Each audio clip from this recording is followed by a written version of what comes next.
Hi, I'm Bob Trask, and this is our weekly reset, where we come together every week for new information, new inspiration, in order to make every week better than the week that it was before. Because we become better than we were the week before.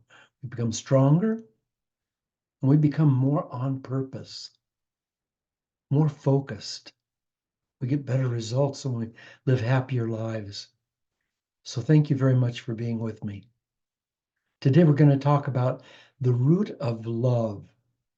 The root of love is self-knowledge. To begin with, we're going to have to acknowledge together that the great presence of all universes, in all time, in all space, is love.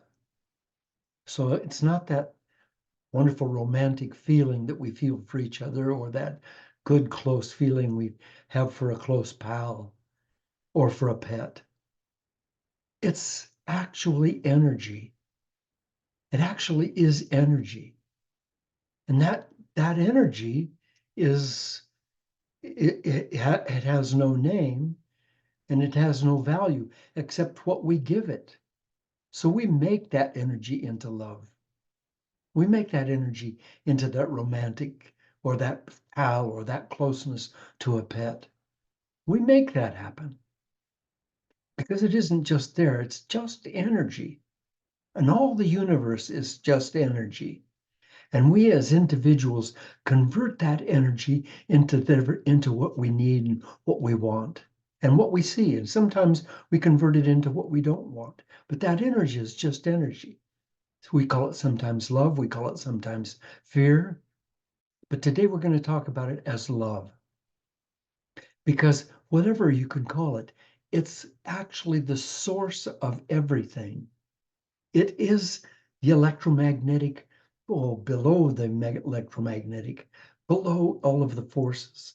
It's the presence, it's the divine presence that's in a rock that makes a rock a rock. You know, that rock was once a mountain, and then it got washed down and washed down and washed down over billions of years. And now you see it in your garden, and it contains a mountain, it contains the universe. It came from space. And we came from space. Our bodies, everything here came from space.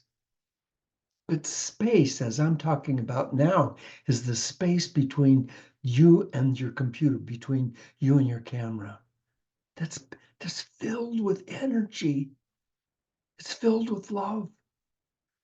And that love is is is is alive.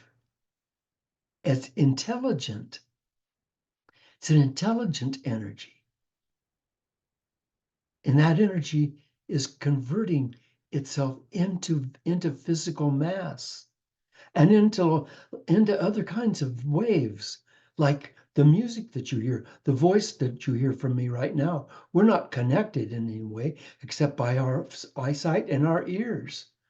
And all that what you're hearing are waves, just waves that are coming to you, and you're converting those into sense. And incidentally, you're also converting those as it goes through the filter of your ego and of your subconscious mind, of your beliefs and your opinions. So everything I'm saying isn't 100% just going in to you as knowledge. It first has to go through a filter. You don't want to get any garbage in there, so you've got a filter, and it's your filter of your belief systems and your opinions. And what I'm saying has to go through those. But everything is love. And if we can see it that way, then we stop fighting it. We stop fighting our sorrow and our grief and our resentments and our revenges, and we transform those all just by changing our minds into whatever we want them to be. You know, there's no power, no other presence in any dimension or in any lifetime but love. Your body's made of love. The universe and all the planets and suns are all made of love. Then we see that that love is all, We must realize that in order to be one with love, to actually feel ourselves being love, we have to feel free, don't we? We have to be free. We can't be constrained by our opinions and our beliefs and what we believe is true and what our grandfather told our father and our father told us, and by God, that means it's true. No, we hold everything in an open hand. Don't grasp it. Hold everything that you think you know, that you believe, in an open hand. And if a little breeze comes along and it blows away, yeah, that's the way it is. But we hold on to that because we think that's who we are. But love is our connection. It's our connection with each other, and it's our connection to the universe, to the universe, to life in all of its forms, to a stream, to the waves of the ocean on the beach, to the beach itself, to the palm tree, to the towering pine tree, to the towering fir tree, to the mountains, to the eagles, to the great elk walking slowly through a meadow with its great antlers above it. All of that is love. It's all love. And it's all a dance, isn't it? It's a dance of life. It's a dance of reality. People say, I don't believe in God. I'm waiting for a sign. I'm waiting for a sign. The dance that's going on in life. Birds flying from tree to tree, swimming through that air, as a fish swims through the sea, swimming through that air. And all of that is a dance, and it's a dance of love. Things are made of love, and they're dancing with each other in love. And you and I are love, and we're dancing with each other in love. And we can't feel free to be love until we can stop that chatter in our minds that constantly is telling us that we need to be more, do more, have more. Come on now, do more, have more, do more. Come on now. Things are undone and they need to get done, and you need to get them done. All day long we feel inadequate because we should be doing more, getting more accomplished. We're not free then, are we? We're not free. We're enslaved by our feelings of incompletion. We're not complete. We don't personally feel complete, so we try to complete everything around us. Isn't that true? I mean, if we stop and think about it, we have to complete everything around us, have to fix everything, have to put everything in order because we don't feel like we're in order. We don't feel complete. And then we're not free. And if we're not free, we can't be loved, and we can't love. We're driven by that crazy slave master that tells us that unless we do more and do better, we're not worthy of true, pure joy.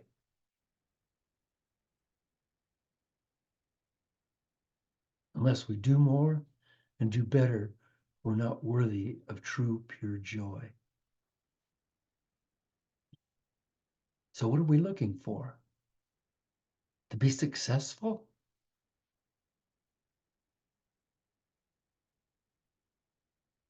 Udoyo Koyenikan says that success comes from the inside out. In order to change what's on the outside, you must first change what's on the inside. So doing more is never going to accomplish what we really want. And being is different. Being and doing are very different things. And my dear friend, doing is not who I am. Doing is not who I am. It's not who you are. You're an essential part of the beloved presence that is surrounding us and filling us with grace, with its joy, with its happiness, with its dance of life. It's our source of life. Love. Unless we're first beings, beings, and secondly, doings, our lives will be out of balance. The being has to be the source of doing. Being out of balance means not experiencing the divine presence of love as us, in us, as waves on that great ocean of the divine. So the root of love, the root and foundation of the great presence is self-knowledge, because we won't find freedom anywhere until we find freedom in us, in us. And we won't find love anywhere until we feel love in us, as us. And how can we feel either freedom or love when we are human beings instead of, or human being, when we're human doings instead of human beings? How can we feel either freedom or love when we're acting like human doings, doings, instead of human beings? But it, for some of us, and I know I've sure spent a lot of time there. If I said, just sit in this chair, just sit here quietly for the next hour and think of who you are, not what you can do or what you can have, but who you are. Ooh, that'd be a little scary for a lot of people. It would have been scary for me at one time. Well, because I don't know about beings, and see, and here's the truth of that is that the reason it's scary is because it's not definable. You're not definable. You are the divine presence. You are a wave on the ocean of the great consciousness of life. And who you are is not definable, except as the ocean. Except as the ocean.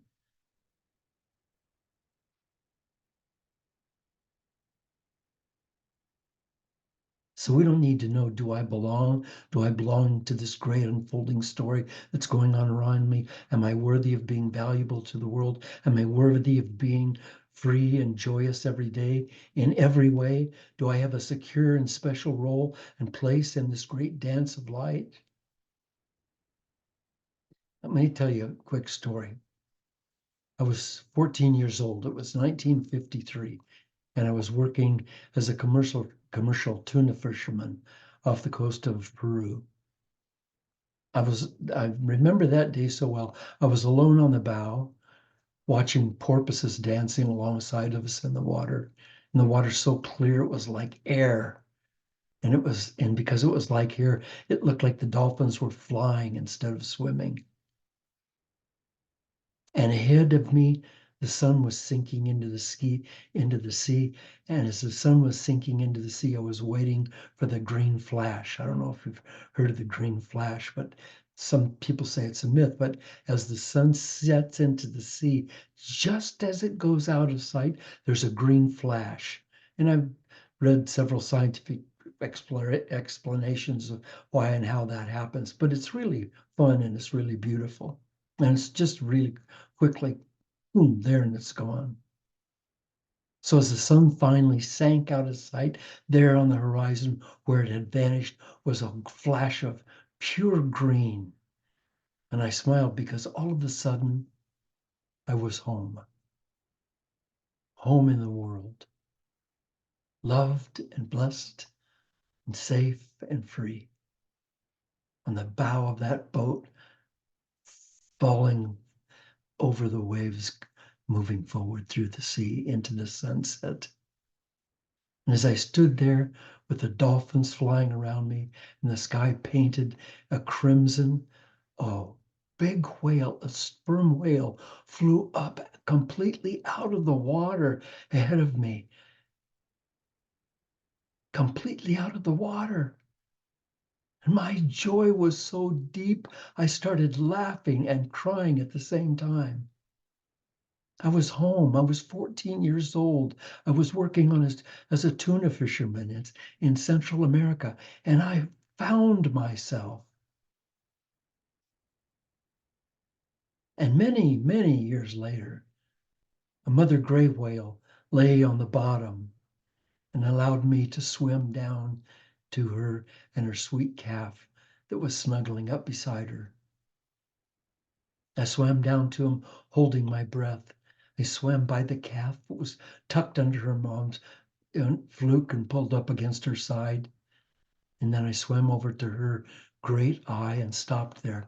And we looked at each other from a foot away. And I was looking into eternity. I was looking into eternity. Now, today, I put those two things together. That beautiful whale jumping when I was in the sunset when I was 14 years old, and then when I was like 40 years old, having the experience of seeing that beautiful whale waiting for me on the bottom, waiting for me so I could come down to her. See, what was happening to me was not because I was at sea or under the sea. It was because I was not doing, but being.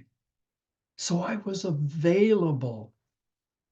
The question is, are we available today for miracles?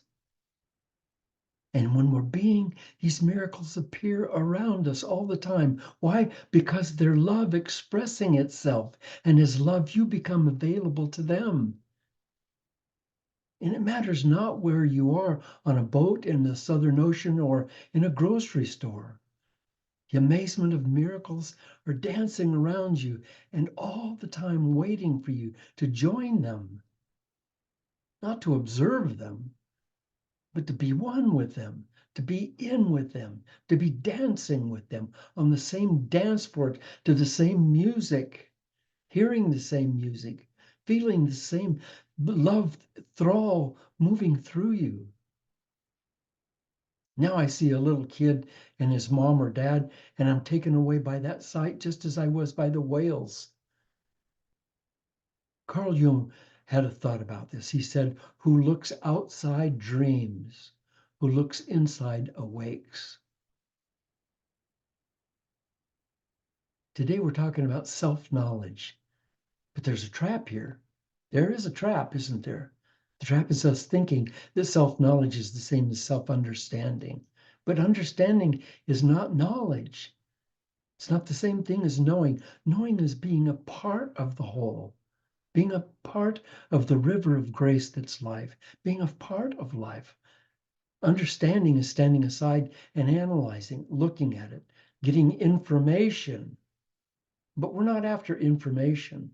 Understanding is of the brain, while knowing is of the heart. The brain tells us we're separate from others, separate from the world around us, that we should stand back and analyze it, that we're islands in the flow of reality. It tells us we're alone, where the heart tells us we're one with the universe, and we know then who we are. We are the oneness with all reality, and we feel at home in ourselves. And that feeling is not something we can write down or explain because experience is way beyond language and beyond understanding. That's why it's so hard for us to go there, because we need to understand, to qualify, and to quantify. The only way that dimension of love, of self-knowledge can be communicated is through music and art. And they alone can express the universal oneness inside of you. We need understanding because we need information. But understanding can become a life raft when we're afraid to be free, when we're afraid to just swim into the sea of wonderfulness. So if we want wisdom more than understanding, and wisdom and understanding are not the same thing. Aristotle, who lived almost 2,500 years ago, said, knowing yourself is the beginning of all wisdom. Knowing yourself is the beginning of all wisdom. So we have to let go of that false security of intellect and know that we are each of us swimming through the sea of grace as part of grace, whether we know it or not, that's what we're doing. And the difference is that we're either hanging on to an inner tube of understanding or we're one with the sea. Until we set ourselves free, we'll be constantly trying to do something that makes us feel secure, makes us feel worthy to belong. That's an endless task. That doingness, that's an endless task. Because what we're seeking is something we already have. Tara Brach said, we don't have to wait until we're on our deathbed to realize what a precious waste of life it is to carry the belief that there's something wrong with us. Something wrong with us that needs to be fixed by doing this. Well, but what if the world around you is not a difficult relationship? And it's not filled with dangers and threats and wars and illnesses and fears. Could it possibly be that your world is that way because that's the way you see it? I know what you're thinking. No, you say, my thinking has nothing to do with the wars and the pestilences I see around the world. I acknowledge that the wars and tragedies won't go away because we don't notice them. But what I'm saying is they're but a tiny part of this splendid reality flowing around you. They're but a tiny part of that. They have been blown out of shape for us because they're awful. Oh my God, they're really awful. And they're terrible, and they're in the news and everyone's talking about them. But around you, there's a different reality. And from that different reality, we become the change we wish to see. Wayne Dyer said, when you change the way you look at things, the things you look at change. When you change the way you look at things, the things you look at change. So the topic of today's talk, love is the foundation of self-knowledge. Could have easily been self-knowledge is the foundation of love because you can't have one without the other. Because love is self-knowledge. So let's be love. Let's find true love, not as some gushy romantic thing, but as the power of the universe that is actually joy in all of its forms. Joy in all of its forms. This morning, before eating breakfast, Mary and I were listening to Glenn Miller. Now, some of you youngsters don't even know who Glenn Miller is. Glenn Miller, great band leader back in the 30s and 40s and 50s. Incredible, smooth, beautiful music. Do you know what? He's been gone. They say dead. Nobody's dead, but he's been gone from this planet for many, many, many, many years. But his music lives on. His music lives on. It was gracing us this morning at breakfast. My question is this: what are you doing today that will live on? And if you say, well, I better get busy and do something, ain't going to come from doing it, dear heart. Ain't going to come from doing. It's going to come from being. If you are one with the universe, if you are one with love, then what will come out of you will be like Glenn Miller's music. It'll change the world around you. And you don't have to think about it or see it or try and make it happen to do it. Those dolphins that I saw flying through the air around me, they weren't thinking about, gee, how shall we do this? The birds that I see flying from tree to tree, the great eagles soaring over the valley, that great elk with its magnificent rack of horns above its back walking across the meadow. They're not thinking about, Jesus, what will I do here today? They're just being. And because of that, they contribute in every way to life. Let's be. Let's stop trying to do to see if we can become something. We already are something. We already are love. We already are the magnificence of the universe. So bottom line is this. Do we want to have a richer and more joyful life? Do we want to see miracles all around us all the time? Do we want to feel love flowing into us with every breath we take? If so, then it's time to let go of the life raft of understanding and the action of doing and start looking at life with our hearts, with acceptance and love,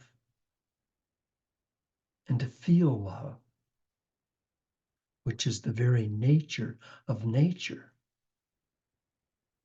holding you in its embrace right now. Right now. So join me. Here you and I are standing with our swimsuits on the life raft of our old identities of who we think we are.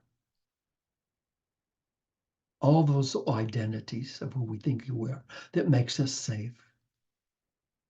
And if we dive off of this life raft, we dive out of our old identities. And we dare to swim into nature and just let it define us. Let's you and I together. 1, 2, 3, go. Dive off of this raft into the magnificence of who we are. And then we will know who we are without understanding who we are. And knowing who we are will be pure love.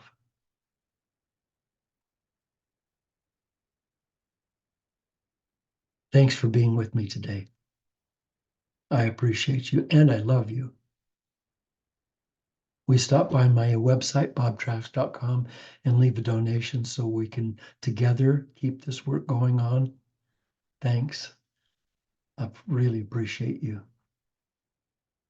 Now, for the next half hour, we're going to stay around and chat and maybe laugh and tell a joke or whatever, but we're going to look at some of the things that we talked about today and see how they can change our lives. So if you can stay with us, please do so. And if you have to go, I understand. And if you have to go, go with my blessings and with my love.